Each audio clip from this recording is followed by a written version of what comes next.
저는 블록미디어의 이현지고요.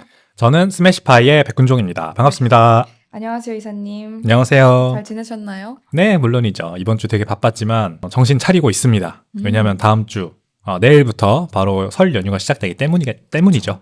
이사님 다음 주 금요일 쉬세요? 아니요, 저는 휴가는 따로 내지 않았습니다. 그럼 회사도 이렇게 다 같이 쉬자 이런 것도 없으신가요? 네, 그런 건 없습니다. 이미 많이 쉬었다. 월요일도 지금 연휴라서 맞아요. 배 아픈데. 연차를 쓰신 분들도 없나요? 있습니다. 그쵸? 네, 그것까지는 뭐 당연히 막지 않고요. 제가 솔선수범해서 안 쓰면서 이렇게 회사 분위기를 종용을 하고 있죠. 무언의 압박을 이렇게 그렇죠. 가하시고 계시는군요. 하지만 그래도 휴가를 쓴 사람이 있습니다. 그럼요. 그게 바로 쓰러고 있는 휴가인데. 그렇죠. 예, 이게 바로 회사 분위기가 좋다는 거 아니겠습니까? 그럼요. 저희도 금요일까지 쉬거든요. 금요일까지 다 쉽니까? 저희 팀만. 팀만. 네. 야, 그래서 그래도 저희는 며칠이죠? 9일인가요? 그러네요. 주말까지 다 합치면 9일이죠. 9일 동안에 뭔가 긴 휴가가 주어진 느낌인데 어디 가세요? 이번에는 뭐 어디 가는 데는 없고요. 뭐 늘 이제 하던 대로 뭐 저희 쪽 그다음에 와이프 쪽 이렇게 집 어른들 만나 뵈면서 인사드리고. 이사님 본가가 어디세요? 저희 집 저는 서울 출생이지만 저희 이제 아버지 쪽이 양평입니다. 경기도 양평. 가까우시네요. 경기도 양평이니까 거리상으로는 가깝지만 완전 깡촌입니다. 진짜 저 읍면리에서도 리. 서울에서 가깝다고 해서 시골이 아니라고 생각하시면 안 됩니다. 읍에서 가까워야 시골이 아니지. 읍에서 멀면 시내가 아니면 완전 깡촌인데 저희 아버지 고향이 딱 그렇습니다. 양평, 개군면, 석장리. 진짜 멀어요. 약간 거기 가면 바로 이사님 발견할 수 있을 것 같은 동네일 것 같은데. 네, 뭐 가구 수가 많지 않기 때문에 이제 논밭에 서서 부르시면은 제가 들릴 겁니다. 그러면 이제 뭐지? 이러면서 나가볼 거예요. 이사님 하면 대답해 주시는 건가요? 네네네네. 닭과 함께 대답해 드릴 수 있습니다. 닭들과 소들과 함께. 저는 본가? 그쵸. 고향이 창원, 마산이어가지고. 저 밑쪽이네요. 한참 갑니다. 경남. 네. 경남 창원. 경상남도 마산. 지금은 창원이 되어버린 마산인데. 저는 올해 처음으로 안 가요. 안 가신다고요? 네. 왜죠? 어머니가 병원 진료가 있으셔가지고 제가 보호자로 동행을 해야 돼서 한국에 있는데 안 가는 게 처음이에요. 좋으신가요? 약간 기대돼요. 왜냐면 저는 텅 빈 서울을 본 적이 없거든요. 그렇죠. 그래서 약간 이 시간 동안 서울이 비고 뭔가 그 빈 서울을 볼 수 있다는 생각에 약간 흥미진진한 상태입니다. 좀 아쉽긴 하지만 할머니 할아버지 못 뵈는 건 반면에 갈 데도 없을 텐데요. 문을 다 닫아서. 그건 또 그런데 그렇게 뼈를 때리시면 엄마랑 꽁냥꽁냥 해보도록 하겠습니다. 굉장히 좋아하시는 클럽도 다 문을 닫을 테고. 클럽이요? 제 인생에 한 번도 가보지 않은 뭐 스터디 클럽 말씀하시는 거면 제가 좋아하는 것 같긴 한데. 한번 가보셨잖아요. 그쵸. KBW 저번에 맞아요. KBW 타이코 행사 때 네. 한 번 가보고 저 이제 한 1분 30초 만에 런을 쳤던 클럽 경험이 있죠. 이현지 아나운서님의 클럽 경험이 궁금하시다면 해당 영상을 찾아보시길 바라겠습니다. 맞습니다. 별거 없습니다, 여러분. 제가 들어가서 와 진짜 미쳤다 이러는 게 다긴 한데 색다른 경험이었고요. 오늘은 저희가 사실 지금은 비트코인이 조금 24시간 사이에 살짝 올랐잖아요. 네, 살짝 아주 살짝 올랐죠. 한 3% 정도? 그렇습니다. 근데 원래는 이 일본의 금리 인상 여부가 결정이 되고 나면 좀 여파가 있지 않을까라는 우려가 있었던 금요일이었는데 네. 뭐 예상했듯이 일본은 금리를 올렸고 네. 예상 못한 트럼프는 행정명령에 사인을 했고 네, 그랬죠. 이런 상황입니다. 중요한 이벤트 두 개가 이제 새벽부터 오늘 오전 12시였죠? 정오죠. 정오까지 이제 연달아서 일어난 거죠. 미국은 사실 저는 뭐 예상은 못했습니다. 아마 할 거라고는 예상했지만 오늘이라고는 생각 전혀 못했고 이 뒷순위로 완전히 밀렸나 보다. 맞아요. 트럼프 대통령이 이제 표심을 암호화폐 잡았으니까 네. 별로 이렇게 행정적인 절차를 빠르게 진행할 거라고는 생각을 못했는데 그러니까요. 근데 이제 그 전날에 로스 울브리히트라는 사람을 사면을 해줬잖아요. 그래서 그게 사실 비트코인 그 공약 이행 1호가 됐었어요. 이 로스 울브리히트. 그렇죠. 그쵸. 실크로드 창업자 로스 울브라이트를 전격 사면하겠다라고 하는 공약을 했었는데 그거를 이행을 해서 그 다음 날인 어제 그러니까 지난 새벽이 암호화폐 행정명령을 또 내리기에는 적당한 타이밍이긴 했던 것 같습니다. 그리고 엔케리가 아니라 중앙에 이제 일본의 중앙은행이 우에다 총리가 기준금리 인상을 발표할 거다라는 거는 또 시장에서 거의 기정사실화되던 분위기이긴 했고 0.25%포인트 올려서 이제 0.5%가 됐습니다. 네. 그러니까 사실 저는 이 엔캐리 트레이드 청산 우려가 계속 나오고 있을 때 저희가 보통 시장이 기대감도 선반영하듯이 네. 우려도 약간 선반영을 한 느낌이었거든요. 가격의 그렇죠. 움직임이. 그래서 진짜 막 엄청난 청산이 나오지 않는 이상은 비트코인 가격에 크게 영향이 없을 거라고 생각을 했는데 네. 뭐 이것 때문인지는 모르겠지만 실제로 별로 청산도 되지 않았고 뭐 비트코인도 크게 영향이 없었던 모습입니다. 그렇죠. 이제 그 말씀을 좀 들어보겠습니다. 자료를 한번 띄워봐 주시겠어요? 이게 이제 조선일보 아닌데 이건 맨 마지막 건데 역순. 네, 가장 마지막 거를 띄워주시면 감사하겠습니다. 제 화면에 나와 있긴 한데 네, 요겁니다. 네, 요겁니다. 요거. 일본의 금리 인상 엔캐리 트레이드 청산 우려가 적다. 이제 엔캐리 일본 중앙은행이 기준금리 인상 발표 나고 나서 바로 나온 기사입니다. 그래서 15시 40분이기 때문에 지금 이제 5시 10분이니까 바로 뭐 몇십 분 전에 나온 기사죠. 이 기사 내용을 가지고 좀 설명을 드려보려고 해요. 일단은 저 김찬희 신한투자증권 수석연구원님의 말씀을 보시면 작년에 이미 엔캐리 트레이드가 청산이 됐고 작년 8월 5일이었죠 아마? 네, 8월 초에 네, 그때 한번 크게 엔캐리 트레이드 청산 이슈가 있었고 지금은 당시보다 엔화 가치가 낮고 달러 강세 현상이 두드러지고 있어서 굳이 달러를 팔아서 엔화로 바꿀 요인이 없다라는 거죠. 이제 저게 이제 첫 번째 포인트입니다.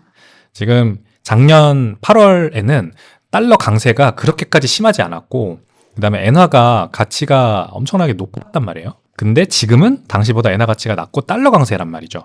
그러니까 원래 엔캐리 트레이드가 뭐예요? 일본에서 저가에 저리에 엔화를 빌려서 더 많은 이율이 나오는 미국 시장에다 투자를 하는 거 아니겠습니까? 근데 이제 그 금리 차를 이용한 그 캐리 트레이드가 이제 만약에 달러 가치가 계속해서 높게 유지되고 엔화 가치가 낮게 가면은 굳이 이거를 일본 중앙은행이 금리를 올린다고 해서 즉 금리 차가 줄어든다고 해서 굳이 할 필요가 없어지는 거죠. 그죠. 실질 자산 가치가 사실상 더 벌어지고 있기 때문에 일본에서 엔화라는 거, 엔화 자산이라는 거의 가치가 떨어지고 그 다음에 미국에서 달러 자산이라는 거의 가치가 올라가니까 달러를 이용해서 산 주식 가치도 더 올라가는 효과가 있는 거고 아니면 주식이 아니라 뭐 채권이나 부동산이나 미술품이나 다른 거를 달러로 미국에서 구매를 하셨어도 그 가치가 계속해서 올라가는 효과가 있는 거거든요. 그렇기 때문에 이제 달러 표시 자산과 엔화 표시 자산의 가치가 이렇게 계속 벌어지는 추세라면 굳이 작년 8월에 있었던 엔캐리 트레이드 청산과 똑같은 내러티브로 이렇게 캐리 트레이드를 청산할 필요가 없다라는 말씀을 지금 저분이 하시는 거죠. 오늘 제가 본 뉴스에서는 그 금융감독원의 이복현 원장도 딱히 엔캐리 트레이드 청산이 일어날 것 같지 않다. 그럴 확률은 낮다라고 하면서 지난 7월에만 해도 이런 거죠. 7월과 비교하면은 미일 금리 격차가 좀 축소돼 있었고 엔화도 강세였는데 현재는 금리 격차도 커졌고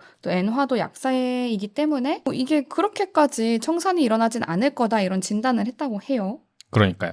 이제 모두 예상하고 있었던 거죠, 사실상. 그렇기 때문에 사실상 선반영됐으니까 더 리스크 차원에서 우리가 별로 조심할 필요가 없었던 거죠. 그래서 두 번째, 바로 이제 비트코인 가격에 미친 영향을 보면은 저 빨간색 화살표 표시한 부분이 바로 일본에서 중앙은행 장이 우에다 총리가 나와서 총리라고 하니까 자꾸 왜 총리라 그러지 자꾸? 우에다 장관? 우에다 위원장?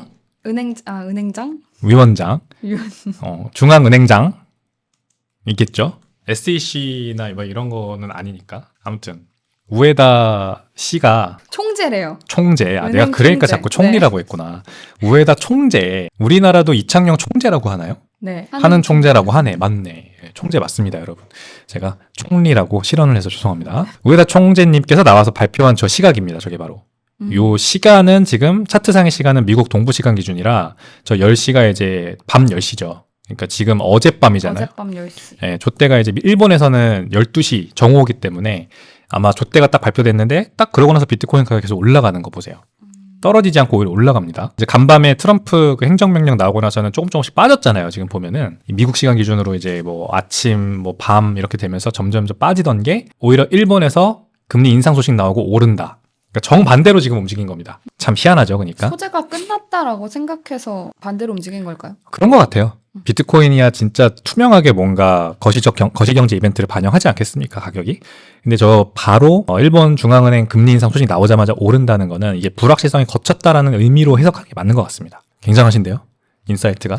좀 짬 좀 찼죠? 제가 할 말을 그냥 탁탁탁 미리 해주고 계십니다. 이제 저는 더 이상 필요 없어질 것 같습니다. 아니에요. 네, 그 다음. 그래서 요게 이제 일본 엔화 환율입니다. N달러 환율이죠. 지금부터 이제 좀 헷갈리실 수 있으니까 제가 이제 알아듣기 쉽게 설명을 해드리면 우리나라 원달러 환율 네. 생각해 보세요. 지금 1,500원 가까이 됐었죠. 근데 한동안 뭐 1,000원, 1,200원 막 이러다가 1,500원으로 올라가니까 막 난리가 났지 않습니까? 맞죠. 그건 결국 원화 가치가 떨어지는 거지 않습니까? 그 똑같이 생각해서 지금 1N달러 환율입니다. 그러니까 저 N달러 환율이 올라가면 엔화 가치가 떨어지는 거고, 그래서 일본인들 입장에서는 아이고 죽겠다, 물가 올라간다 이제 이러는 거고, 반대로 떨어지면 왜 엔화가 달러 대비 강세니까 일본 입장에서는 엔화가 스트롱하다, 더 강하다 이렇게 받아들이시면 되는데, 그 똑같은 지금 일본 은행 총재님께서 나오셔서 금리 인상 발표하고 나서는 N달러 환율이 떨어졌어요. 떨어지는 거 보이시죠? 저기 10시 10pm, 11pm 지나면서 떨어지잖아요. 네, 이 빨간 선 아래로 내려오기 시작한 게 그렇죠. 그러니까 달러당 156엔 위에 있던 게 155.5엔으로 떨어진 겁니다. 그러니까 우리나라로 치면 원달러 환율이 떨어졌다. 그러니까 엔화가 강세로 간 거죠. 저거는 이제 당연히 우리가 항상 그 어떤 국가가 금리를 올리면은 그 나라 환율은 떨어진다. 그러니까 그 나라 통화 가치가 올라간다. 예, 요렇게 받아들이시면 됩니다. 정확히 왜죠? 그게 일어난 거죠.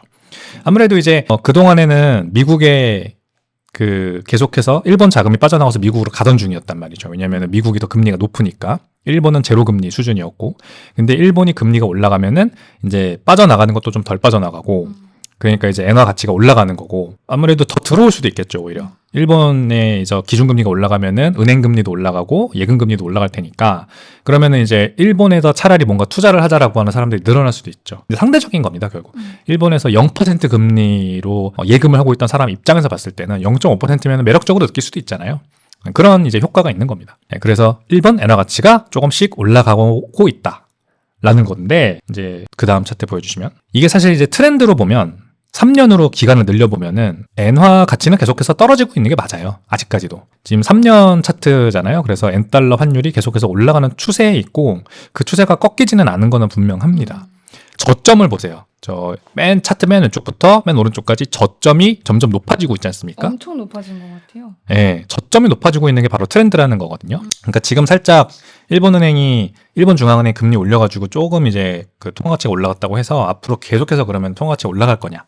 이거는 저는 좀 조심스럽습니다. 특히 이제 미국이 지금 기준금리를 확 내릴 거가 아닐 것 같잖아요. 그렇다면은 미국과 일본 간의 금리 차도 일본이 아무리 기준금리를 올린다고 한들 그렇게 크게 크게 좁혀지진 않을 것 같거든요. 오히려 미국도 기준금리를 인상해야 될 수도 있어요. 그죠. 그런 얘기도 나오고 있으니까. 네, 그 가능성이 있으니까 기준금리가 조금 그 차이가 좁혀진다고 해서 확 그냥 일본이 엔화가 강세로 가고 달러가 약세로 가고 이러진 않을 거라는 생각이 일단. 일본 은행이 갑자기 3%포인트 올리지 않는 이상. 그렇죠.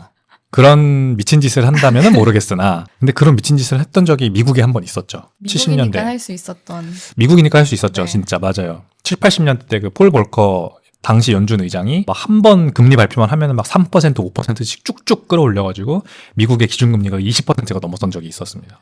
지금 생각해보면 진짜 너무 대단하지 않습니까? 상상도 안 가는 기준금리 20% 이런 느낌인데. 그러니까요. 우리나라도 은행금리가 25%, 막 30% 이럴 때 80년대죠? 그때 이제 어른들이 막 그런 얘기 하잖아요. 1980년대 때는 주식 살까 아니면 은행에다 네, 적금 적금 넣을까? 그러면은 아유 안전하게 이자 나오는 예금에다 넣어. 뭔 주식을 사? 삼성전자 그거 되겠어? 이랬다는 거 아니에요. 근데 이제 네 그때는 그럴만 했죠. 그쵸. 25%, 30%면. 25%면. 근데 요즘은 은행금리 요즘 얼마인가요? 우리나라에서 우리나라요? 5% 안 되지 않을까요? 안 이제 돼요.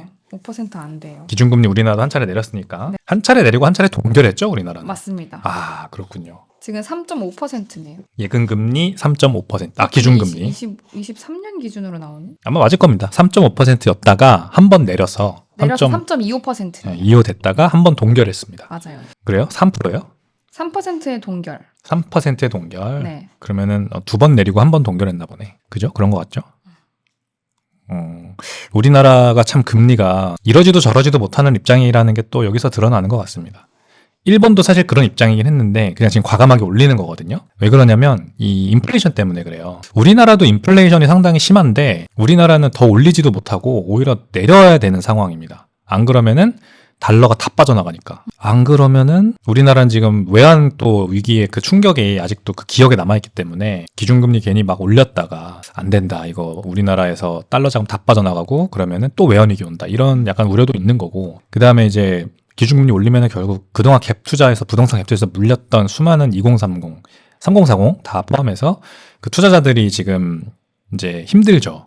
매달 갚아야 되는 그 이자 이자가 상환액이 있으니까요. 늘어나니까 그런 문제도 있고 우리나라 경제의 가장 큰 취약한 부분은 바로 가계부채 아니겠습니까? 일본은 가계부채가 그렇게 크게 문제가 안 됩니다. 미국도 그렇고요.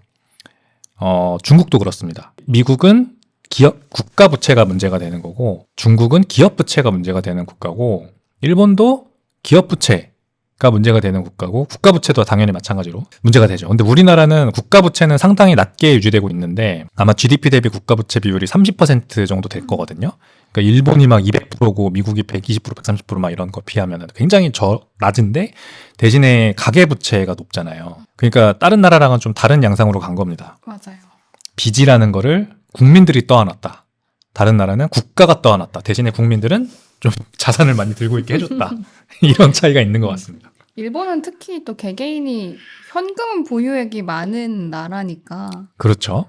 일본 사람들은 예금을 많이 하죠. 많이 하죠. 아예- 투자보다는 그냥 예금에 안전하게 넣어놓는 것 같아요. 그렇죠. 그래서 일본에서 지난 1년 동안 추진했던 게 밸류업이었잖아요. 일본 국민들이 너무 예금만 하니까 현금만 보유만 하니까 주식 투자를 좀 하게 종용하기 위해서 주가를 부양한 거죠. 국가 차원에서. 그래서 밸류업 프로그램이라는 걸 해서 이제 회사들이 그 상장사들이 다 자사주 매각을 하고 자사주 매입을 하고 소각을 하고 그다음에 주가 부양을 위한 다양한 주주 환원 정책을 막 이제 발표를 했었습니다. 그래서 일본 주식시장이 굉장히 좋았죠, 사실상 지난 1년 동안. 근데 우리나라도 그걸 따라하고 있긴 했어요. 윤석열 대통령 탄핵되기 전에 그걸 추진했었죠. 밸류업 프로그램 추진했는데 잘 되지 않았을 뿐. 결과는 좋지 않죠. 뭐 요건 얘기가 좀 새는 것 같긴 합니다만 우리나라 주식시장의 문제는 밸류업이 문제가 아닙니다. 상장사들이 주식 매입해서 자사주 소각하는 그런 게 문제가 아니고 이 상속세나 아무튼 이제 다른 나라들에는 없는 그런 너무 과도한 세금이 있나요? 네네네 징벌적 기업 규제 관련 법안들도 많고 그다음에 상속세 OECD 국가 중에 제일 높고 뭐 이런 문제들이 있기 때문에 아무래도 밸류업을 하고 싶어도 안 되는 게 있는 거고 이제 그 다음 차트를 보시면 또 말씀드리도록 하겠습니다. 이게 이제 엔화 대비 원화. N1 환율입니다. N1 환율 그러니까 뭐라고 해야 될까? 1N당 지금 9.2원이라는 거죠. 많이 올랐네요, 그래도. 계속 올라가는 거죠. 이게 1년 차트니까 지난 1년 동안 1N당 원화의 가격이 올라가고 있다라는 걸 볼 수가 있는 겁니다. 그러니까 N화 대비 원화가 절하되고 있는 겁니다. N1 환율이 올라간다는 거는 원화 가치가 절하되는 겁니다. 뭐에 대비해서? N에 대비해서. 엔화에 대비해서.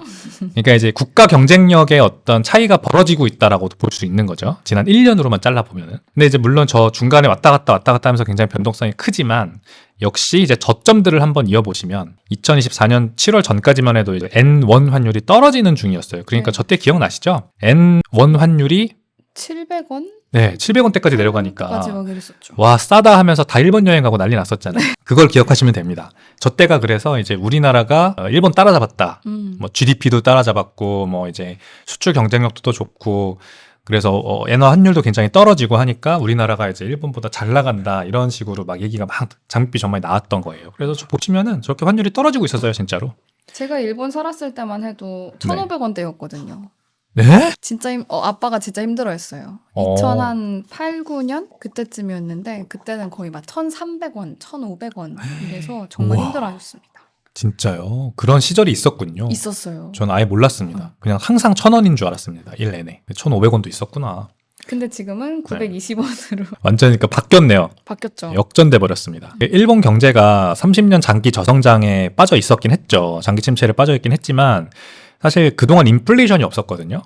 그 말은 일본인들이 그렇게 크게 자산 삭감을 당하지 않았다는 말도 됩니다. 이제 뒤에 제가 소개시켜드릴 기사에도 그 내용이 나오는데 그러니까 이렇게 한번 다시 인플레이션이 좀 발생을 하니까 엔화 가치가 빠르게 오르는 거예요. 인플레이션이 지금 우리나라에도 발생하고 일본에도 오르지만 우리나라는 지난 30년 동안 물가 상승률이 더 훨씬 셌잖아요, 일본보다. 계속 겪어온 인플레이션이었고. 그렇죠. 그런 상황에서 한번 이렇게 경기 한파가 오면은 이제 원화 가치가 상대적으로 더 떨어지는 거고 일본은 지난 30년 동안 사실상 인플레이션이 없었기 때문에 계속해서 그 똔똔을 유지하다가 한번 이렇게 인플레이션이 조금 올라가니까 이제 약간 경기에 부양 효과가 있는 겁니다. 그래서 저렇게 엔화 환율이 세지는 거죠. 아니 백 이사님 똔똔이라 하시니까 네, 제가 전에 똔똔. 방송하다가 쌤쌤이라고 한번 했다가 아, 마땅한 표현 생각이 안 나는 거예요. 이 맛을 살릴 수 있는. 그래서 엄청 놀림받았던 기억이 납니다. 지탄을 받으셨군요. 쌤쌤 똔똔 뭐 다 괜찮은 표현 아닙니까? 그쵸? 비등비등하다.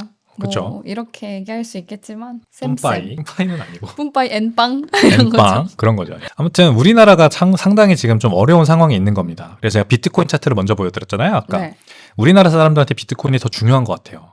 음. 우리나라 사람들이 이제 열심히 투자 다들 하시지만 일본 주식도 아마 투자하실 거고 미국 주식도 투자하시겠지만 미국 주식이 상당히 그래서 많이 쏠림 현상이 발생하는 이유가 결국 이런 거 아니겠습니까? 다 드러나는 거죠 여기서. 일본보다도 절하받는 원화 가치. 그러니까 내가 원화로 월급 받고 원화로 결제받는 자영업자 사장님이고 원화로 매출 내는 뭐 기업 사장님이고 그러면은 결국 앉은 자리에서 그냥 계속해서 수입 물가가 올라가는 일본에서 들어온 거는 일본 환율 올라가니까 떨어져. 미국에서 들어온 거는 미국 환율 올라가니까 떨어져. 그러니까 물론 여행 갈 땐 좋겠죠. 아닌가? 반대구나. 반대죠. 내가 가지고 있는 아무튼 자산 가치가 원화 가치가 절하되면 계속 떨어지니까 이 힘든 겁니다. 근데 이제 우리나라 수출 기업들 입장에서는 좋죠. 그쵸. 우리나라 수출 비싼 기업들은 달러를 받아오는 거니까. 그렇죠. 일본으로 수출하든 미국으로 수출하든 내가 수출해서 버는 돈이 외화니까 그거를 우리나라에서 원화로 바꾸면은 더 많은 원화가 내 손에 쥐어져서 좋지만 이제 일반 국민들은 그런 회사에 다니는 봉급자들은 이제 힘든 거죠. 물가가 올라간다고 더 느낄 겁니다. 그래서 우리나라에서 물가를 피부로 느끼는 게 저는 대표적으로 외식 물가라고 생각을 하거든요. 우리나라에서 외식 물가가 더 다른 나라보다 더 저는 좀 비싸다고 느껴요. 원래 비싼 나라들도 당연히 있어요. 뭐 싱가포르나 제가 많이 가는 싱가포르나 홍콩이나 일본 같은 경우 당연히 외식 물가가 엄청 비싸지만 상당히 오랫동안 이런 비싼 외식 물가가 유지됐기 때문에 거기는 싼 옵션들이 진짜 많아요.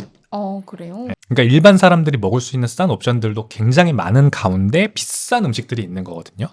근데 우리나라는 좀 짜장면 가격부터 일단 올라가는 거 보세요. 약간 뉴욕 느낌인가요? 약간 뉴욕 느낌이에요. 싼 게 없어요. 싸다고 해서 갔는데도 15,000원. 네, 요즘은 순댓국도 12,000원이에요. 아 그래요? 네, 더 이상 11,000원, 12,000원. 국밥 물가가 국밥은 원래 6,000원이어야 됩니다, 여러분.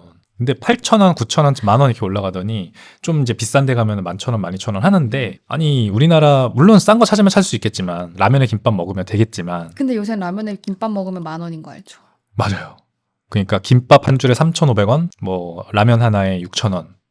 와 진짜 미쳤다. 진짜 저도 막 이렇게 그렇게 대량으로 김밥을 사거나 간식을 준비해야 될 때가 있어서 가면은 보통 인당 버짓이 5,000원이면 김밥에 뭐 음료수도 못 해요. 그러니까요. 저도 많이 경험하는 부분이고 진짜 그래서 편의점 가서 삼각김밥 먹어요 사람들. 저 공유 오피스에 있거든요. 패스트파이브라는 네. 거기 점심시간에 보면 아주 흔한 풍경이 그냥 그 공용 라운지 안에서 라면이랑 김밥 사다 놓고 다 같이 팀원들끼리 먹는 모습 너무 많이 보여요. 삼각김밥이랑 김밥이랑 뭐 이런 거. 그래서 라면 냄새가 아주 진동을 하거든요. 나가서 먹으면 비싸니까 그런 거 아닐까요? 그것도 일부? 그런 생각이 들어요. 저는 이제 싱가포르나 일본 가면은 그 현지 로컬 식당 가는 걸 참 좋아하는데 아직도 이제 싱가포르 달러 기준으로 6불대 호커센터라고 하거든요. 진짜 직장인들 많이 가는 그런 식당들 막 즐비한 그런 푸드코트 같은 데 가면 아직도 6불대예요. 거기 가격은. 근데 싱가포르 달러가 우리나라 원화 대비 또 절상되니까 지금 비싸졌어요. 그러니까 이제 우리나라 돈으로 하면 8,000원 막 이런데 일본도 그렇지 않습니까?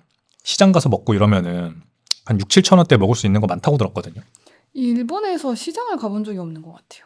근데 뭔가 일본에서는 식대가 비싸다라는 느낌보다는 일본은 뭐 커피라든지 디저트류라든지 그런 게 좀 비싼 것 같아요. 사람의 손을 어쨌든 한 번 더 거치는 거에 있어서의 인건비가 추가되니까 커피 값 진짜 비싸더라고요. 커피가 진짜 비싸요, 일본은. 제가 긴자에서 한번 못 모르고 지나가다가 커피숍이 너무 예뻐가지고 들어갔는데 2잔을 샀거든요. 한 잔에 25,000원이었어요. 나 몰랐어요. 나 진짜 아니, 긴자라서 더 그랬던 것 같기는 해요. 깜짝 놀랐어요, 진짜. 진짜 비싸요. 5만 원 냈어요. 2잔 사고. 일본 근데 대신 편의점 가면 좀 싼 것 같아요. 편의점 도시락 이런 거. 그렇죠? 편의점 도시락 잘 돼 있잖아요. 또. 잘 돼 있죠. 그래서 우리나라 사람들에게 이 인플레이션을 더 방어하는 게 굉장히 중요하고요, 여러분. 어쨌든 미국 주식 시장 자체에 투자하는 것도 좋은 옵션입니다. S&P 500 지수, 나스닥 지수 추종하는 QQQ, SPY 이런 거 그래서 투자 많이 하실 거예요. 근데 개별 주식으로 이제 찾아 들어가시면 거기서부터는 약간 투자와 투기가 좀 혼동되는 게 되기 때문에 저축이라고 볼 수는 없죠. 제가 말씀드리는 건 저축을 말씀드리는 겁니다. 투자와 저축의 약간 모호한 경계선을 잘 타는 그런 저축. 그러니까 이제 그런 지수 투자하는 것도 좋지만 그런 지수보다 더 좋은 거는 저는 비트코인이라고 생각을 합니다. 저희가 전에도 다른 방송 때도 이 얘기했던 것 같은데 어쨌든 달러화 자산에 투자를 해야 된다. 그렇죠. 달러화 자산을 모아가야 된다. 약간 그거랑 같은 맥락인 것 같아요. 그렇죠. 그렇죠. 사실 비트코인도 달러화 자산이에요. 왜냐하면 비트코인 거래량의 80%를 달러가 담당하고 있기 때문에 금처럼 금을 우리가 1온스당 몇 달러 이렇게 가격을 매기지 뭐 몇 위안, 몇 루블 이렇게 매기지 않잖아요. 국제 시세를 말씀드릴 때. 그러니까 비트코인도 미국 달러화가 가장 많이 거래되는 화폐이기 때문에 사실상 달러화 자산이라고 봐도 됩니다. 미국에서 그러니까 무슨 일이 발생하는지가 그 비트코인 가치에 굉장히 많이 영향을 미치잖아요. 그러니까 달러화 자산 투자하실 거면 비트코인도 같이 좀 보시는 게 좋습니다. 그 다음, 우리 증시에 끼치는 영향에 대해서 이렇게 의견이 엇갈린대요. 일단은 아까 말씀드린 것처럼 삼성전자나 현대차 등에는 호재입니다. 왜냐면은 일본 엔화 강세 때문에 일본 기업의 수출 경쟁력은 악화되죠. 대신에 똑같은 종목을 수출하는 우리나라 기업들은 상대적으로 경쟁력이 오르잖아요. 토요타 덜 팔리고 현대차 그렇죠. 더 팔리는 거죠. 그렇죠. 삼성전자, 현대차, 일본에는 파나소닉, 소니, 그다음에 토요타. 이렇게 우리나라랑 일본이 수출 품목이 굉장히 비슷해요. 그래서 이것들의 경쟁력이 우리나라가 상승하니까 상대적으로 좋은데 이제 다음 문제는 이렇게 주가 지수는 벌어지고 있다는 거죠. 이게 지난 5년 차트인데 니케이 225가 파란색 선이고요. 그다음에 코스피 지수가 이제 저 노란색 선입니다. 2021년, 2022년부터 우리나라 코스피는 저 추세적으로 낮아지고 떨어지고 있는 반면에 니케이 지수는 올라가고 있어요. 그러니까 지금 아무리 일본이 금리 인상을 해서 일본 수출 기업들의 경쟁력이 지금 좀 우리나라 대비해서 낮아진다고 해도 그게 정말 효과가 있을까라는 생각이 전 들어요. 저걸 보면서. 이제 결국 주식 시장에 상장되어 있는 기업들의 펀더멘탈이 다 저 주가 지수를 밀어 올리고 하는 거고 내리고 하는 거고 우리나라 기업들이 약간의 환율의 버퍼를 받는다고 해서 저거를 극복할 수 있는 건가 지금. 자꾸 이제 어두운 전망만 얘기하긴 하는데 저는 우리나라 기업들이 잘하고 있다고 생각은 하거든요. 근데 이 어두운 터널을 진짜 잘 극복을 해야 돼요. 지금 진짜 절치부심해야 되고 약간 HBM 같은 것도 더 빨리 더 빠르게 누구보다 빠르게 남들보다 강하게 잡아 돌려야 되고 또 배터리 같은 것도 너무 이렇게 웃음을 참지 못하시는 네. 아웃사이더 랩이 갑자기 생각이 나가지고 네. 일본 기업들도 열심히 하는 와중에 우리나라 기업들도 물론 열심히 하겠지만 환율 버퍼 때문에 뭐 어떻게 될 그런 수혜를 너무 기대하지 말고 빨리 이제 내실부터 다져가지고 좀 체제 개선을 해서 일본 기업들을 확 눌러버리는 그런 어떤 의사결정 이런 것 좀 했으면 좋겠습니다. 아무튼 저 트렌드의 변화는 상당히 오기 쉽지 않을 것 같아요. 2022년에 역전돼서 골든크로스가 일어나서 일본 증시는 계속 우상향하는 추세고 코스피는 계속 우하향하는 추세니까 저걸 뒤집으려면 근데 그러니까 뭔가 환율 버퍼는 있을 수 있다 막 이렇게 하셨잖아요. 근데 네. 저희가 하나 장표에서 건너뛴 것 중 하나에 가져오신 거는 또 일본이 금리를 올리면은 각국의 투자 자금이 일본으로 향했다는 점에서 오히려 악재다. 이렇게 보는 분석도 있다라는 것도 있거든요. 그러니까요. 그 다음 그걸 보여주세요. 그러면 빼놨구나. 그러면 네 방금 말씀하신 거대로 저렇게 니케이와 코스피의 운명이 뒤바뀌는 게 바로 그거라고 생각합니다. 지금 말씀하신 대로 일본 금리가 올라가니까 이제 글로벌 자금이 오히려 일본으로 가는 거죠. 우리나라와 일본을 줄다리기 한다. 어떤 투자자가 삼성전자와 파나소닉을 저울질하고 있는데 일본의 금리가 올라가는 상황이라면 삼성전자보다는 파나소닉에 투자한다는 거죠. 왜죠? 이제 금리 환경이 더 좋으니까. 일본에서는 계속해서 금리 인상이 일어날 거고, 그다음에 일본의 자산 가격이 올라갈 거라고 보는 거죠. 금리와 주가 지수는 같이 가는 경향이 있거든요. 국채 금리와 그 주가 지수는. 미국도 마찬가지입니다. 투자금으로 예금에 들어가는 게 아니니까 금리가 높아진다고 해서 거기가 더 매력적인 이유가 없을 것 같이 느껴지긴 하는데. 약간 뭐 직접적인 상관관계는 아니지만 그 나라의 어떤 경제 상황에 대한 장밋빛 전망이거든요. 국채 금리라는 거는. 국채 트레이더의 입장에서 보시면 국채 금리가 올라간다는 국채 가격이 떨어지는 겁니다. 국채 금리가 올라간다는 거는 내가 이 해당 국채에다 투자를 할 때 예를 들어 10년물이다. 그러면 10년이라는 장기간 내 자금을 이 국채에다 묶어 놓을 때 그만큼 더 많은 보상을 달라라는 걸 의미를 하는 거예요. 왜? 그만큼 인플레이션율을 상회해야 된다는 거죠. 이 국채에서 주는 쿠폰 금리가. 그러니까 사실상 장기 전망이 좋다는 걸 의미를 하는 거예요. 스트롱하다. 미국 국채 금리도 지금 올라가고 있잖아요. 10년물, 20년물, 30년물 다 5% 근접하거나 5% 넘어가고 있습니다. 결국 이거는 국채 트레이더들이 더 많은 보상을 요구하는 거예요. 경기 좋다. 미래의 전망도 좋다. 그러니까 지금 내가 여기에 투자하는 대신에 더 많은 금리 내놔라. 이자 내놔라. 이거거든요. 대체제가 많죠. 주식도 잘 나갈 거고 다른 거 부동산이나 뭐든 아무나 투자해도 경기가 좋기 때문에 잘 오르. 기대 수익률이 좋다. 네, 그겁니다. 그러니까 일본으로 향하죠. 일본으로 향할 겁니다. 우리나라는 금리를 내리는 중이고 동결하긴 했지만 급격하게 못 내리긴 하겠지만 일본이 상대적으로 올린다면 매력적인 자산 시장으로도 평가받는다는 겁니다. 그러니까 이제 우리나라에서는 자본 엑소더스가 일어나는 거고 그러면 코스피 지수는 더 안 좋아질 수 있는 거고 그러니까 이제 한국인들은 이제 자산 가격 하락을 막기 위해서 더 외국으로 투자를 눈을 돌릴 수밖에 없는 그런 상황이 될 겁니다. 그 다음 제가 이제 오늘 일본 금리 인상 소식을 막 찾아보다가 우연하게 읽게 된 칼럼인데요. 2024년 7월 2일에 나온 칼럼이긴 한데 내용이 너무 공감이 돼가지고 제가 일부분만 이렇게 따왔어요. 이경민 야키니쿠 엔 대표라는 분이 쓰신 칼럼이더라고요.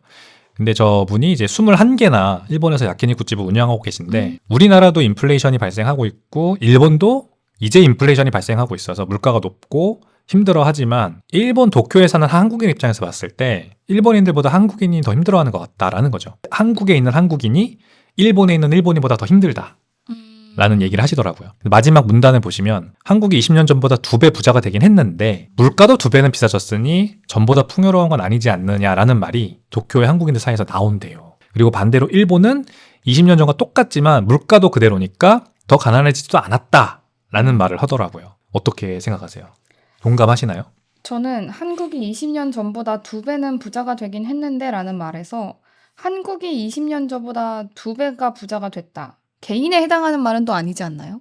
그렇죠. 원래 저희는 우리의 월급은 그대로인데 물가만 올라간다. 내 월급 빼고 다 오른다. 이런 체감을 하고 살잖아요. 그렇죠. GDP는 2배가 됐다. 네, 나라는 부자가 됐을지언정 개개인을 생각해 봤을 때는 오르기야 물론 했겠지만 임금도 그만큼의 물가가 올랐으니까 전보다 풍요로운 건 아니지 않냐.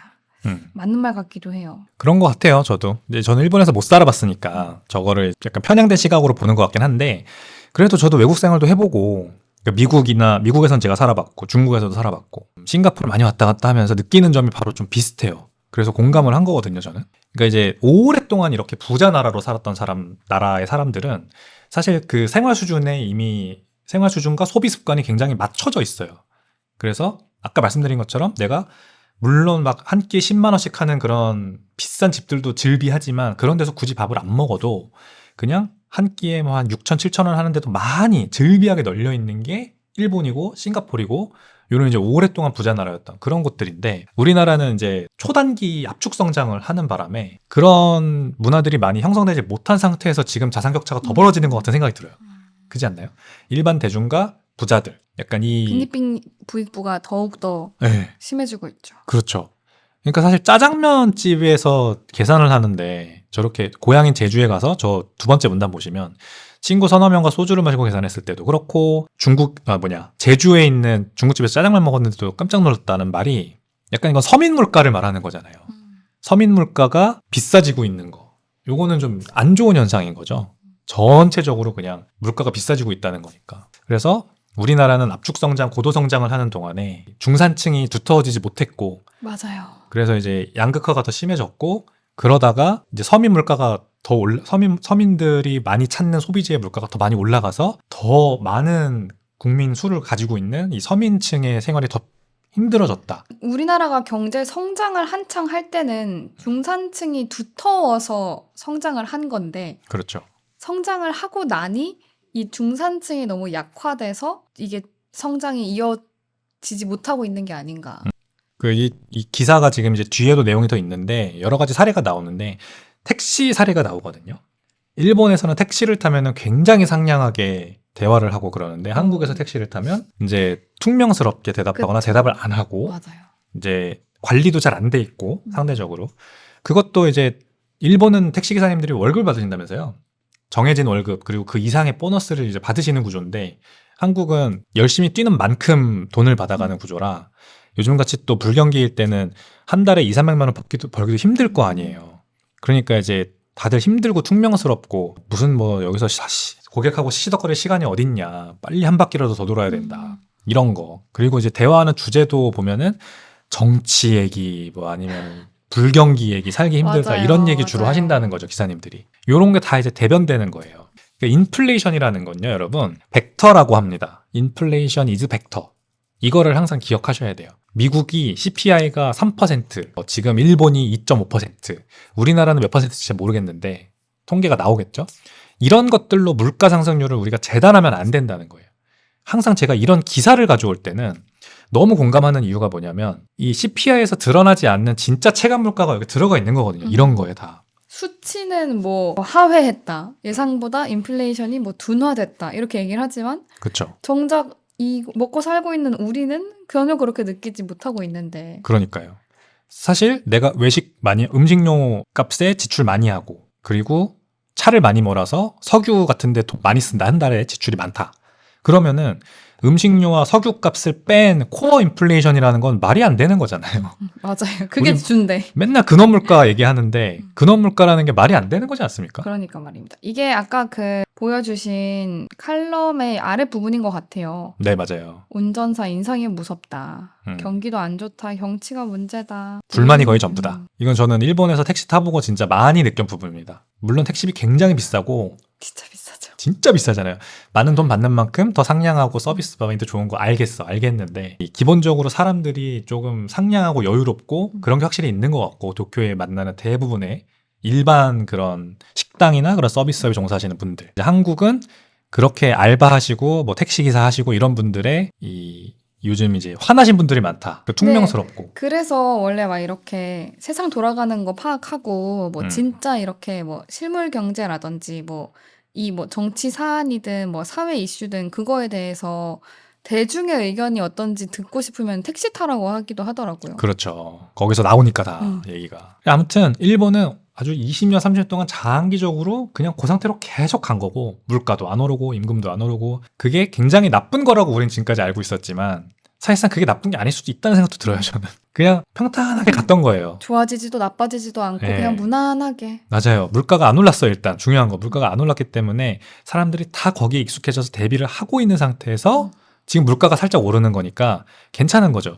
근데 우리나라는 계속 물가가 올라가다 보니까 여기에서 이제 돈 잘 벌어서 부자 되신 분들도 당연히 나왔고 역전하신 분들도 나왔지만 대부분은 그냥 앉은 자리에서 계속 물가 상승의 그 피해만 계속 보고 있는 거예요. 맞아요. 그러니까 이제는 짜장면값까지 비싸게 느껴지고 김밥값까지 비싸게 느껴지고 아 이게 말이 돼? 그러면서 이제 불만이 많아지는. 이게 저희가 김밥은 되게 뭐 저도 어렸을 때 김밥 한 줄 1,000원 이럴 때였어가지고 네. 김밥이 되게 저렴한 가격에 한 끼 든든히 먹을 수 있는 음식처럼 느껴지지만 네. 사실 요새 나물값이 제일 많이 올랐잖아요. 야채값. 맞아요. 그래서 그렇다면서요. 김밥이 쌀 수가 없는 음식인데 맞아요. 뭔가 우리의 인식 속에 김밥은 1,000원, 1,500원이 있어서 맞아요. 지금의 4,000원이 비싸게 느껴지는 것 같기는 해요. 와 진짜 4배네 그러면. 네. 1,000원이었는데 4,000원이니까. 그렇죠. 20년 동안 4배가 오른 건데 야채값도 그만큼 올랐을 거 아니에요. 생각해보면. 야채값도 오르고 뭐 밥 쌀값은 안 올랐겠구나. 근데 그래서 지금 다 저 올랐죠. 칼럼의 마지막 문단에 반찬만 없애도 음식 가격 낮출 수 있지 않을까. 반찬 공짜로 주니까 우리나라는. 네, 이거 맞아요. 뭔가 정서상 안 될 것 같긴 한데 우리나라 정서상. 맞아요. 근데 진짜 반찬이 진짜 손도 많이 가고 진짜. 대부분 나물이고 뭐 볶아야 되고 조려야 되고 이런 거잖아요. 그래서 한식을 하면 장사가 안 된다. 돈을 못 번다라는 말이 나오는 거예요. 한정식 집을 하면 돈을 못 번다. 그리고 알바생들도 한정식 집에서 일 안 하려고 그런대요. 그쵸. 젊은 친구들이. 치우고 뭐 하고. 그릇이 너무 많고 막 서빙도 할 것도 너무 많으니까 힘든 거죠. 그러니까 이제 맨날 파스타, 카페 이런 거만 늘어나고 한정식집이 점점 사라지고. 근데 생각해보면 진짜 파스타 먹으러 가서 아니 면 볶아가지고 올리브유에 이렇게 볶은 건데 이게 왜 15,000원, 20,000원이야? 그쵸. 맞아요. 15,000원, 20,000원도 싼 거예요. 가성비 좋다 이 얘기 나오고 네. 대부분 2, 3만 원이잖아요. 맞아요. 아무리 밀가루가 비싸도 이게 이렇게까지 비쌀 일인가? 맞아요. 이렇게 생각이 들죠. 그래서 우리나라에서도 요즘 애슐리 있잖아요. 네. 그 굉장히 저렴하고 가성비 좋은 그 뷔페. 거기가 아주 사람이 많아서 미어 터진다고 하고요. 와, 애슐리 진짜 먹을 거 없는데. 진짜. 근데 사람 진짜 많아요. 요새 다시 많아졌다고 했던 것 같아요. 진짜 많아요. 아웃백이랑 이런 패밀리 레스토랑들 있죠. 애슐리를 포함해서. 여기가 매출이 전년 동기 대비해서 막 70%씩 오르고 지금 그러고 있거든요. 그게 왜 그러냐면 이제 사람들이 외식은 하고 싶은데 비싼 레스토랑은 못 가고 패밀리 레스토랑을 찾는 효과라고 하더라고요. 물론 이제 아웃백 이런 데도 비싸긴 비싸요. 스테이크 먹으면은 뭐 4만 원? 막 이렇게 하나? 근데 그럼에도 불구하고 한 끼에 10만 원 나오는 데보다 싸다는 거죠. 그래서 그런 데 많이 찾는다고 하고요. 일본도 모르시겠지만 아마 지난 한 해, 2024년 한 해 동안 일본 전체 도쿄 증시 중에서 가장 많이 오른 주식이요. 외식업체라고 하더라고요. 제가 이름이 지금 기억이 안 나긴 하는데 Z로 시작합니다. 그 회사가 이제 일본의 외식 프랜차이즈를 몇 개 가지고 있는데 그 프랜차이즈들이 다 매출이 대박이 나면서 저가 외식 프랜차이즈들입니다. 한 해 동안 가장 많이 오른 주식이 바로 그 회사라고 합니다. 아마 아시는지 모르겠는데 우리나라에도 명동에도 이 저가 스시 일본식 회전초밥집이 유행하는 게 하나 있어요. 혹시 뭔지 아세요? 같은 스시인가요? 가텐 스시 말고 일본에서 온 거. 일본에서 온 거? 네. 스시로라는 게 있습니다. 아, 그래요? 스시로라는 게 있는데 매장이 명동에 있더라고요. 네. 지나가다 한번 봤습니다. 근데 그게 굉장히 일본에서 크게 성공을 하고요. 지금 중국에도 진출하고 한국에도 진출하는 중이거든요. 근데 이 스시로가 소속돼 있는 그 회사 주가도 뭐더라 이름이? 아무튼 주가 상승률이 굉장히 좋습니다. 일본에서 지금 주식시장 도쿄 증시를 끌어올리고 있는 여러 주식들에 이런 인플레이션 대비책으로 굉장히 사람들이 많이 찾는 곳.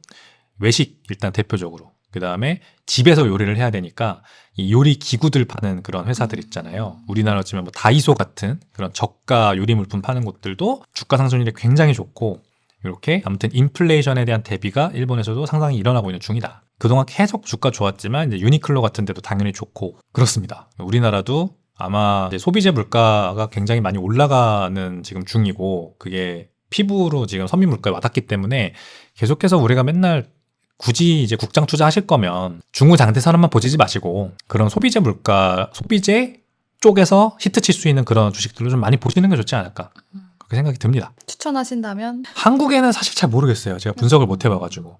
근데 스시로라는 거 한번 보세요. 여러분 찾아보세요. 요즘 이제 중국에서 한번 대박을 쳐가지고 중국 상해에 있는 스시로 지점은 막 점심시간에 1시간씩 줄을 서서 먹는다고 하고요.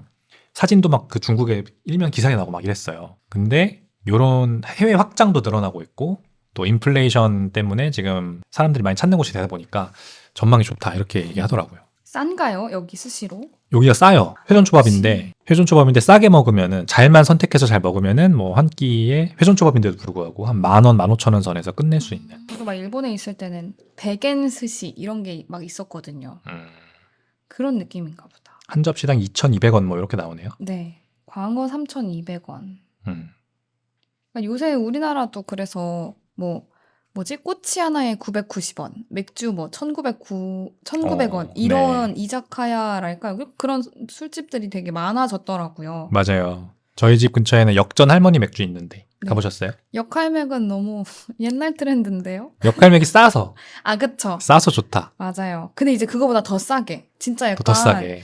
이런 일본의 간판 느낌으로 진짜 간판이 싹 돼 있고 꼬치 하나에 안주 990원, 맥주 1,900원 막 이런 술집들이 진짜 많아졌더라고요. 그래요. 왜 이렇게 요즘 일본어 써놓은 그런 식당들이 많아질까요? 그러니까 이게 진짜 외식 물가가 비싸지니까 그렇게 야끼니쿠식으로.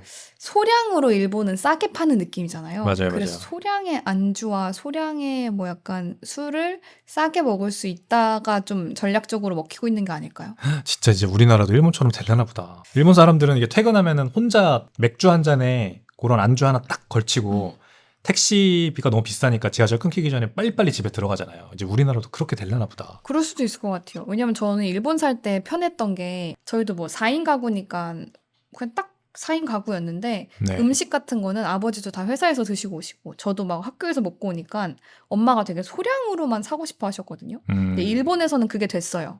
워낙 소분해서 파는 곳이니까. 그렇죠. 근데 한국에서는 그게 안 됐는데 요새 저희 동네가 제가 이제 경기도민이잖아요. 네. 이마트 그 용인점이 저희 동네에 있는 데가 싹 한번 리모델링을 하면서 1인 가구들이 살만한 밀키트, 소분된 그런 소분 포장된 음식들 코너가 확 확장이 되고 큼지막하게 파는 게 없어졌어요. 그런 건 다 이제 트레이더스, 코스트코 이런 데로 밀려나는 거고 그런가 보네요. 가까운 마트는 다 그렇게 소량 판매를 하고 있더라고요. 1인 가구도 늘어나고 저희도 아직도 코스트코 회원을 멤버십을 결제를 못 하고 있는 게 계속 하면서 할까 말까 고민만 하다가 못 하고 있는 게 이 대량으로 사놓으면 정말 싼 게 맞나? 어차피 다 나중에 안 먹고 버리고 버리고, 맞아요. 그러지 않을까. 진짜 부지런하게 소분해서 냉동해 놓지 않으면 맞아요. 코스트코가 아끼는 게 전혀 아닌 것 같은 느낌이 있죠. 그렇죠. 그 소분하는 거 도와주는 그 영상 유튜브에 많아요. 맞아요. 코스트코에서 대량으로 이거 사셔서요.